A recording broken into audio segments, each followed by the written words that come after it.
Hello everyone, good day. So I'm going to discuss or interpret the short story Silence a Fable by Edgar Allan Poe.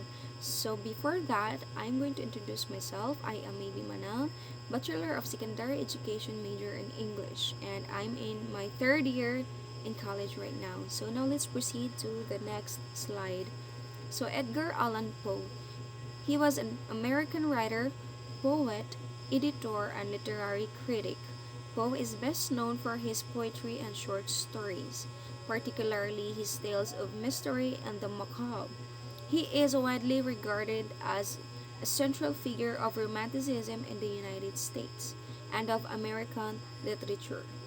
Poe was one of the country's earliest practitioners of the short story and considered to be the inventor of the detective fiction genre and as well as a significant contributor to the emerging genre of science fiction. So Poe was the first well-known American writer to earn a living through writing alone, resulting in a financially difficult life and career. So, Silence a Fable. This prose poem is a fable delivered to the narrator by a demon. So, it's a brief story, but it's fascinating, intriguing, and magical. So, the story takes place in a river Zaire. I don't know how to properly pronounce it. So, there is no quiet there nor silence. So this is one of the lines from Silence a Fable. The waters of the river have a saffron and sickly hue, and they flow not onward to the sea, but palpitate forever and forever beneath the red eye of the sun with a tumultuous and convulsive motion. So Poe's use of language, repetition, and imagery generates a sense of wonder and horror from the opening words. Listen to me, whispered the demon. So yet the soothing, even hypnotic rhythm betrays the turmoil at the center of the tale.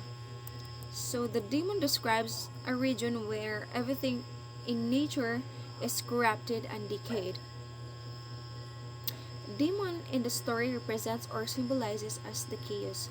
So the man there in the story is more focused on the nature because I think it's just based on my own interpretation. I think he's kind of afraid of the silence.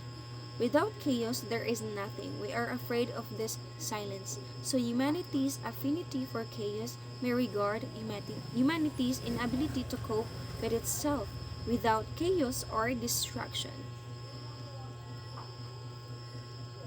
We tend to use chaos as a distraction because we are afraid of being left alone in silence with our thoughts in our head. So, as I have understood the story, the man there is I think he was afraid of being left alone in silence because he is afraid to raise the emptiness of himself, or it could also symbolizes that we would be forced to focus on our own thoughts or ourselves without the chaos or the distraction.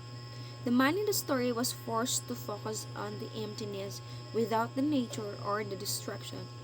So, my interpretation, it was said that while man can avoid facing his own emptiness and insignificance by focusing on the external turmoil and disorder of life, his worries cannot be hidden in solitude and stillness, and the demons become manifest. So, I think that's all. Thank you for listening, and God bless and be safe always.